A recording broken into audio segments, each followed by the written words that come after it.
Ustaz Allah razı olsun. Euzu billahi mineşşeytanirracim. Bismillahirrahmanirrahim. Suratul Beyyine. Beyyine özü bana деген естіктен шыққан сөз ғой. Бәйін анық дегенді білдіреді. Ал бәйіне уже есімге айналып тұр да бұл жерде. Дәлел, ашық, айқын дәлел дегенді білдіреді. Сондай бұл сөз негізі сүренің ішінде келеді ғой, міне тәтихимул бәйина деп алғашқы аятта. Соған байланысты сүре осылай аталып тұр. Негізінде сіздермен біздер тәпсірді мұхтасар тәпсірді мысалы қазір қарап жүрміз. Алайда муяссар тәпсірге қарайтын болсаңыздар, осы сайтта әдетте не беріледі?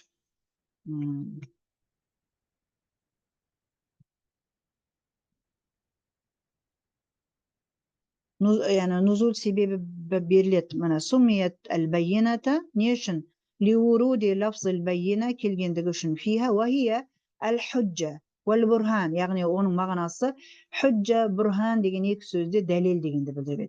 Wal-muradu huna bu жерде murad yani maksat al-Qur'an. Yani bu жерде özlerine aşık türde delil kelgende degende ol delil degen sözdün maksat delil degen sözden ol Qur'an deydi. ولم ترد معرفة Ustaz, бұл жерде ненің Құранның кейбір атаулары бар еді ғой, Әл-Китаб, Ан-Нур, Әл-Азиз деген. Сол жерде Бурхан деген бар еді ғой, дәлел деген. Тағы бір есім. Дәлел ретінде. Сонда мына бәйина деген сөзде соған синоним сөз ретінде келіп тұр ғой. Бірақ ولم ترد معرفة معرифе боп дейді. Мына сүреден басқа еш жерде келген емес бұл сөз дейді. Негізі бұл есім сөзге айналып тұр да, негізі анықтауыш бәйинун деген сөз анық, бәйинатун женский роды да, ал бұл жерде как будто өзі есім сөзге айналдырып жүрген да, дәлел деген мақсатта. Негізінде мына тәпсірге мұхтасар тәпсір емес, муяссар тәпсірге қарайтын болсақ, бұл жердегі мақсаттары көрсетіледі. Ілгеріде иншалла тәпсір оқу дегенде мүмкін сабақтар өтетін болсақ, осы яда өздеріңіз оқи алатын болсаңыздар, муяссар тәпсірден оқуды насихат етем. Қазіргі таңда технология өте дамыған. Егерде қаракатсыз мәтінмен оқи алмаймын ғой мынаны дейтін болсаңыздар, кейбірінде тәшкил деген не болады, бірақ мұнда тәшкил, мысалы қараңыздар. Төменде тәшкил деген тұр. Тәшкил дегенді қойсаңыздар, тек аятты ғана тәшкил дейді екен. Қараңыздар, аяттың өзін тәшкилсіз қояды да. Ал мынаны еш қаракаттай алмаймын ғой дейтін болсаңыздар, 100% дұрыс болмаса да ChatGPT-ге қойып қаракаттап жеңуіңізге болады, қыздар. Тіпті қаракаттап қазақшаға аударып берші десеңіздер де, мынандай түрде аударып бере береді. Қазіргі технология дамыған заман ғой. Сондықтан ыңдай. Мысалы, кез келген арабша тәпсірді түсініп оқығым келеді, бірақ мен оқи алмаймын ғой дейтін болсаңыздар, аласыздар, Ибн Касирді аласыздар. Мұнда мысалы тіпті қаракаты да тұр. Енді 100% дұрыс аударады демеймін, бірақ жақын аудару жасайды ChatGPT. Қайтадан бәйина сүремізге келейік. Алғашқы аяттан бастаймыз. Нәстәғиду билла.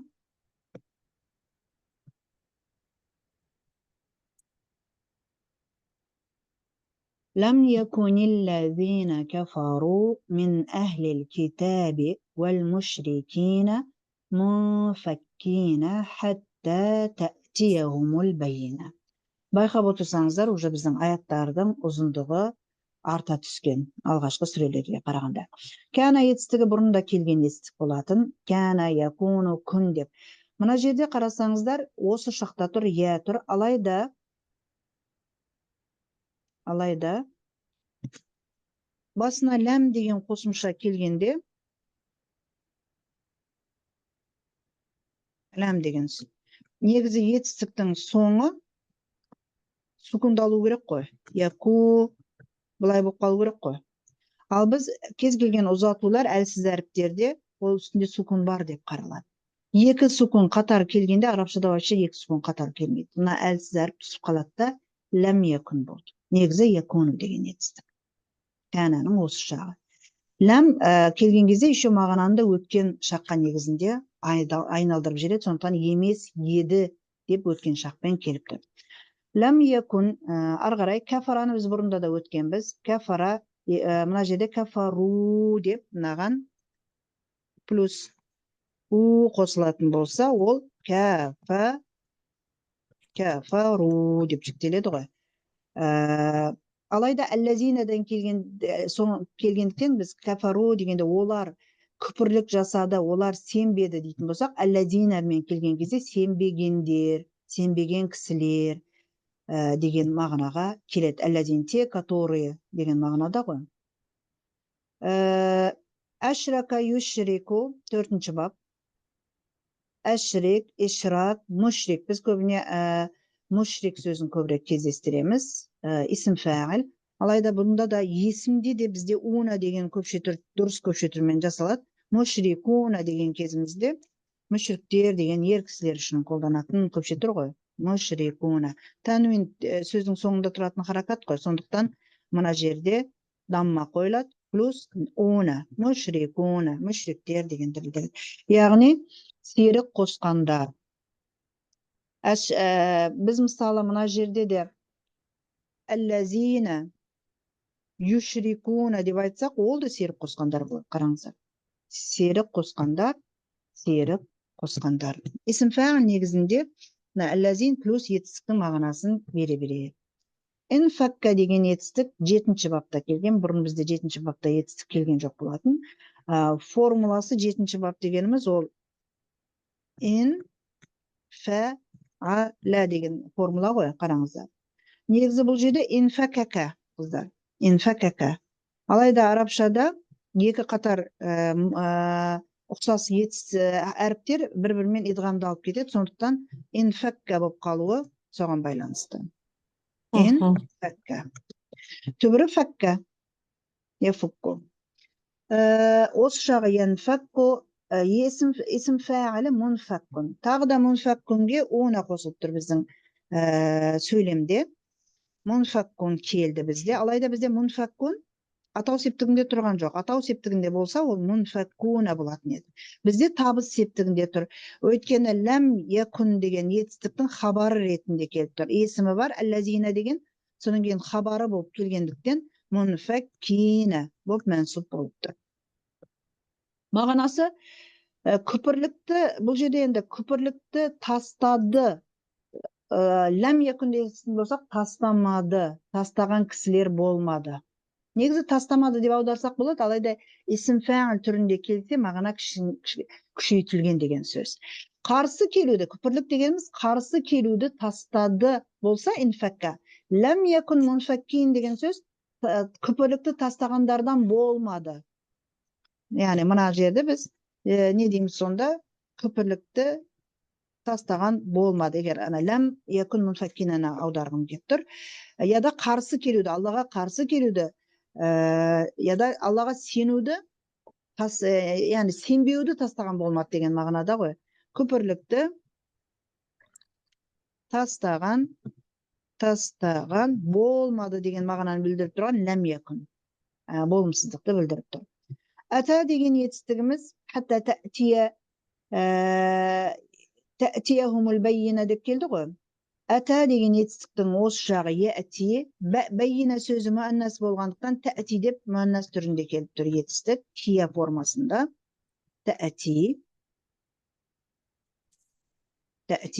Алайда хатта дегенде бағанағы ли сияқты қосымша бүткенге дейін деген мағынаны білдіретін. Бұдан кейінге келген етістіктің соңы фатха болу керек. Сондықтан тәәтия. Плюс ғым оларға келгенге дейін тәәтия деп кетуі соған байланысты. Бәйіна ашық дәлел тәпсірлерінде бұрынғы негізі ғарибул Құран кітаптарына қарайтын болсаңыздар, бұрынғы кітаптарда уәде етілген белгі деген мағынада да қолданылады дейді. Енді бізде негізі Құранда меңзейді дейміз. Әхіл сөзі жалпы семья, отбасы дегенді білдіреді, отбасы мүшелерін бәрін қамтығанды да білдіреді. Бірақ мұнда әхлүл китаб деген уже термин түрінде кітап иелері, яғни христиандар мен еврейлер деп қаралады. Енді аяттың өзін талдайтын болсақ, қыздар, бірнеше рет копиялап қояйық. Негізі түбір қайда жатыр деп қарамақшымыз ғой. Жағағы якунуды түсіндік, я қыздар. Якуну еді, мына жер сукун. Алайда мына жер сукун, шадданың басы да сукун болғандықтан, екі сукун қатар келмейді дейді, мынаны кәсрамен оқып жібереді. Итак, мына жердегі алдындағы вауды түсіріп тастадық. Якун еді, қараңыздар. Мына жерде сукун дейтініміз, қыздар, шадда деген сөз өзі, бірі сукунды, екіншісі харакатты, екі әріп бар деген сөз ғой ол жерде. Бірі сукунды, бірі харакат. Екеуін біріктіріп жібереміз де, әллә зина дейміз, иә. Бұл түсінікті, иә. Енді кәна деген етістік өзі, якуну деп алайық мына жерге. Якуну ол есімді сөйлемнің басына келу керек негізінде.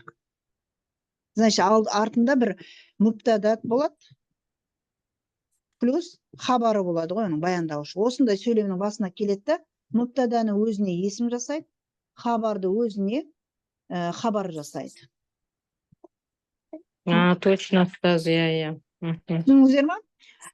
Сондықтан біздің негізгі сөйлеміміз мына жерден басталып тұрған жоқ. Мына кәна ол өткен шақ мағынасын білдіру үшін келіп тұр ғой бұл жерде. Негізгі сөзіміз әллазинамен басталып. Әллазина кафару, яғни күпіршілік жасағандар. Не істейін, кім олар? Мунфаккуна. Олар нейді? Негізінде инфакка бұл жерде тастайды ғой, алайда басына ләм якун келумен тастамайды деген мағынаға келді ғой. Қай кезге дейін хатта тәтияхумды кейін түсіндірейік өзі. Әллазина кафару мунфаккун. Негізгі сөйлеміміз осы. Муптадамыз мынау, әллазин. Хабары да мунфаккун. Екеуі де атау септігінде тұр деп қаралады. Әллазин өзгермейтін сөз. Фи махалли раф'ил муптада. Мунфаккун уна болып келіп тұр итакта аяғы. Алайда басына мына ләм якун келген кезде не болады? Мына ләм якун келеді басына. Есім мәрфу болып қала береді. Фи махалли раф'и деп әлі де аудара береміз. Яғни арабын жасағанда. Алайда хабары мәнсуб болу керек. Қараңыздар, мәнсуб хабар мін. Сондықтан харакаты уже өзгерді. Харакаты деген уна еді, ина болып кетті. Олар қарсы тұруын, қарсы келуді тастаушылардан болмады, тастаушы болмады деген мағынаға келді. Аллаға күпірлік қылғандар сол күпірліктерін тастамады. Түсінікті ме? Енді аятқа қарасаңыздар, араға еще мынау кірген. Өйткені күпірлік қылғандар, кәпір болғандар тек қана не емес қой, мүшіріктер емес. Сол сияқты христиандар мен еврейлер де оған сенбейді, пайғамбарға түсірілгенге. Сондықтан кәпір болғандар кім деген кезде мына әллазина деген исім маусулдың мағынасын тағы да нақтылау үшін мынандай минул баяния деп аталатын баяндаушы мен кім екендігін білдіретін мен келеді. Мен әхлил китаби, яғни христиан және еврейлерден болған. Және кімдерден болған? Уәл мушрикина, және мүшриктерден болған күпірлік етушілер дейді. Сол күпірліктерін тастамады. Яғни Аллаға қарсы келулерін тастамады. Қай кезге дейін? Хатта тәтияхумул байина. Өздеріне ашық дәлел, Құран келгенге дейін сол қасарысып қарсы тұруларын тастамады деген мағынаға келеді. Бұл түсінікті ме, қыздар? Мына мүшрикиннің негізінде мүшрикун еді, білесіздер. Мүшрикун ғой негізі атау септігінде тұрса. Алайда меннен кейін келгенде мен әхли деп мәжрур болса, мынау да мәжрур болу керек. Атыф қой өткені, бірыңғай мүше. Сондықтан мүшрикина. Яғни былай деп айтайық. Мен десек, әхлу деген сөзіміз әхли болып қалады. Әл-китаби так изафеттің екінші мүшесі. Мен десек, әл-мушрикуна деген сөзіміз уже мушрикуна боламайды. Не болады? Мушрикина болады. Өйткені жама музаккар сөз, жама музаккар сәлим болған сөздер ина деген түрде мәжрур болады. Мен әл-мушрикин. Содан кейін не істегенбіз? Мына менді алып тастаймыз. Неге алып тастаймыз? Өйткені араға уә деп қоя салдық уәні. Және олай болатын болса, мынау да мәжрур, мынау да мәжрур. Екеуін де мәжрур қылып тұрған мына мен. Арабшада мынаны исім мәжрур десек, ал мүшрикинаны мәжрур демейді, мағтуфын мәжрурын дейді. Яғни алдына бірыңғай мүше ретінде келген мәжрур есім дейді. Менің келу себебін түсіндіңіздер